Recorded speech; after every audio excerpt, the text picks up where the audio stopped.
महाराष्ट्राला आम्ही पोचतो असं म्हणणारा भाजपचा खासदार दुबे आपल्या विधानापासून पलटलाय। मात्र एक नव्हे तर अनेक विधानांमधून महाराष्ट्राविरुद्ध गरळ ओकणाऱ्या या नेत्याविरोधात महाराष्ट्र भाजप कारवाईची मागणी कधी करणार याकडे सर्वांचं लक्ष लागले। पाहूया।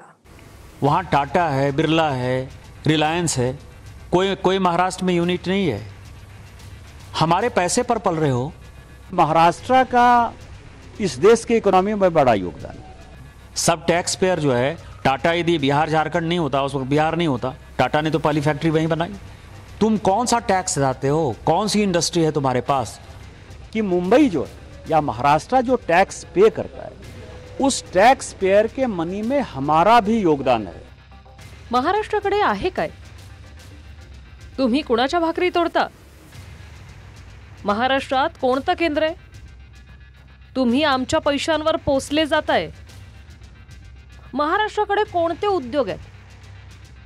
महाराष्ट्र कोणता कर भरतो? साऱ्या खाणी बिहार झारखंडमध्ये। असं बरळून 3 दिवसांनंतरही भाजप खासदार निशिकांत दुबेंनी ना माफी मागितली आहे, नाही आपल्या विधानावर खेद वर्तवलाय। उलट माझं विधान तोडून दाखवल्याचा दावा आता दुबे करतोय। दुबे आता मी महाराष्ट्राला नाही तर ठाकरेंनाच बोलल्याचं कारण देतोय। मात्र महाराष्ट्राकडे कोणते उद्योग आहेत? महाराष्ट्र कोणता कर भरतो? खाणी बिहारमध्ये, महाराष्ट्रात आहे काय? असं स्पष्टपणे बोलणाऱ्या दुबेने आता रंग बदललाय।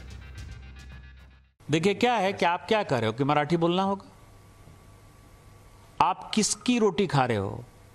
वहां टाटा है, बिरला है, रिलायंस है, कोई महाराष्ट्र में यूनिट नहीं है। सब टैक्स पेयर जो है, टाटा यदि बिहार झारखंड नहीं होता, उस वक्त बिहार नहीं होता, टाटा ने तो पहली फैक्ट्री वहीं बनाई। हमारे पैसे पर पल रहे हो। तुम कौन सा टैक्स देते हो? कौन सी इंडस्ट्री है तुम्हारे पास? माइंस हमारे पास है, झारखंड के पास है, छत्तीसगढ़ के पास है, मध्य प्रदेश के पास है, उड़ीसा के पास है। आपके पास कौन सी माइंस है? रिफाइनरी यदि रिलायंस ने बैठाई है, एसआर ने रिफाइनरी बैठाई, तो वो गुजरात में रिफाइनरी बैठाई है। सारी इंडस्ट्री जो है, सेमीकंडक्टर की भी इंडस्ट्री है, तो गुजरात में आ रही है। आप जो है लाटसाही कर रहे हो और ऊपर से जो है आप हमारा दोहन करके, शोषण करके टैक्स पेयर करते हो। दूसरी बात मैंने कही जिसको कि बड़ा तोड़ मरोड़ कर पेश किया गया कि महाराष्ट्र का इस देश की इकोनॉमी में बड़ा योगदान है, उससे कोई डिनाई नहीं करता। हमारी बातों को जो है गलत ढंग से लोगों ने समझा, लेकिन हम ये कह रहे हैं कि मुंबई जो है या महाराष्ट्र जो टैक्स पे करता है, उस टैक्स पेयर के मनी में हमारा भी योगदान है। इसका ठाकरे परिवार से लेना देना नहीं है, इसका मराठा से लेना देना नहीं है। इसका यह है जैसे कौन टैक्स पे करता है? State Bank of India tax pay करती है क्योंकि उसका हेडक्वार्टर वहां है।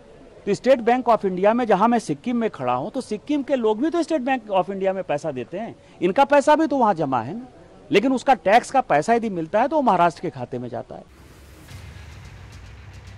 मुळात जिथे उद्योगाला पूरक वातावरण, सुविधा, धोरण आणि कायदा सुव्यवस्था असते, तिथेच कंपन्या व सरकारी संस्थांचे मुख्यालय येतात। हे खासदार असणाऱ्या दुबेला कळू नये हे आश्चर्य आहे। काय माहिती आहे त्या दुबेला? म्हणजे मराठी माणसाला पटकून पटकून मारू। हे उद्योगपतींची दलाली करून कमिशनखोरी करण्या इतपत सोपं आहे का मिस्टर दुबे? हे दलाली करण्या इतपत उद्योगपतींचं सोपं नाही, किंवा मोदी शहांचे बूट चाटण्या इतकं सोपं नाही आहे। हा छत्रपती शिवाजी महाराजांचा महाराष्ट्र आहे। फेक डिग्री घेऊन हा माणूस संसदेमध्ये बसलेला आहे। Fake degree. महुआ मोहित्रांना विचारा, तिची मुलाखत घ्या। दिल्ली यूनिवर्सिटीची फेक बनावट डिग्री, म्हणजे जसा गुरु तसा चेला। संजय राउत का जो स्टेटमेंट आया है, क्या कहना है? देखिए, किसी टिप्पणी पर मुझे कुछ नहीं कहना है, किसी टिप्पणी पर मुझे कुछ नहीं कहना है।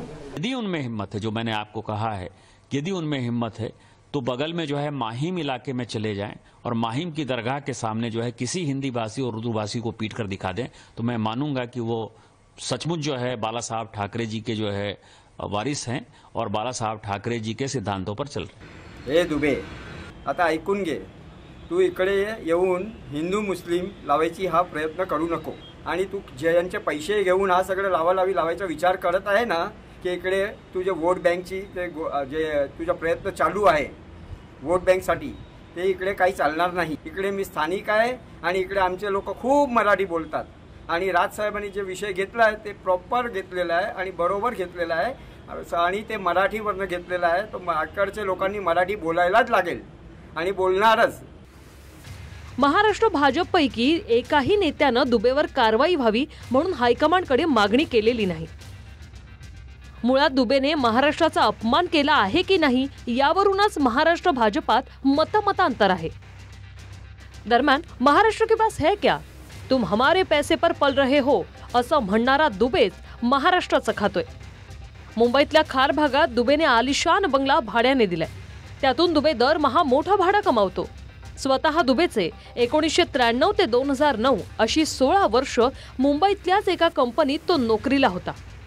वरनं तुम किसकी रोटी खा रहे हो असा प्रश्न दुबे महाराष्ट्रालाच विचारतोय. मुंबई आणि महाराष्ट्रावर टीका करणारे निशिकांत दुबे यांच्या स्वतःच्या असणाऱ्या इमारतीच्या समोर मी सध्या उभे आहे. ही जी इमारत आहे झुलेलाल अपार्टमेंट, या अपार्टमेंटच्या 4थ्या मजल्यावर खासदार निशिकांत दुबे यांचा फ्लॅट आहे. मला वाटतं मराठी माणसं मुंबईतली आता निशिकांत दुबेंच्या घरी जाऊन राहिली तर मला आश्चर्य वाटायला नको, कारण आम्ही गरीब लोक आहोत. त्यामुळे आता ते मोकळं घर आहे, मालक राहत नाही, त्यामुळे तात्पुरता आम्ही आता तिथे जाऊन राहायला हरकत नाही.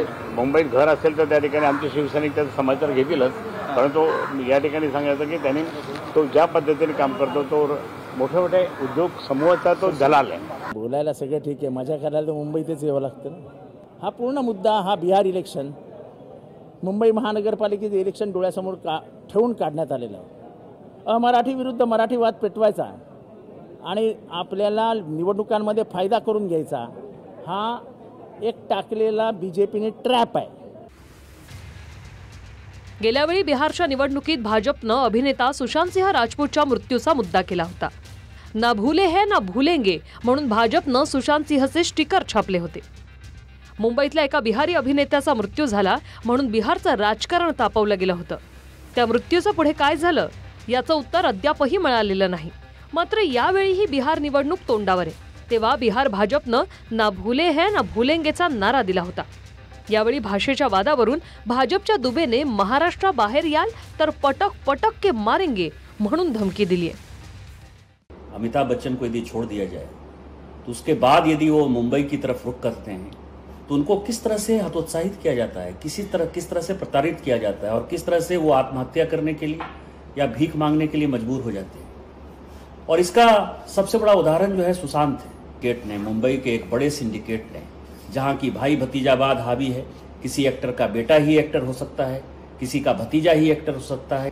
पूरे पूर्वांचल के कलाकारों से एक अनुरोध है कि आप सरकार के ऊपर दबाव डालिए, पूर्वांचल की अलग फिल्म इंडस्ट्री बनाइए. हिंदी फिल्म इंडस्ट्री हमेशा उत्तर प्रदेश में हो, बिहार में हो, झारखंड में हो, कहीं इन सरकारों को उनको प्रश्रय देना चाहिए. ठाकरे परिवार, राज ठाकरे और उद्धव ठाकरे को यदि लगता है कि डरा के धमका के राजस्थानी को, मध्य प्रदेश के लोगों को, उड़ीसा के लोगों के, बंगाल के लोगों को, पहले तमिलनाडु के खिलाफ आपको पता है कि माहौल बनाया, गुजरात के लोगों के खिलाफ माहौल बनाया, यदि ये माहौल बनाकर यदि आप राजनीति करना चाहोगे तो राजनीति नहीं होगी.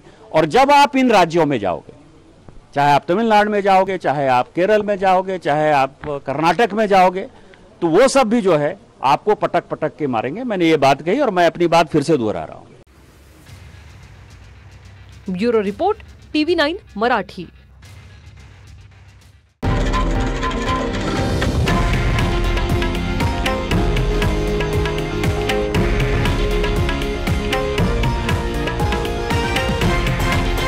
हे आहे देशातील नंबर 1 न्यूज नेटवर्क आणि आपण पाहत आहात TV9 मराठी, एकमेव.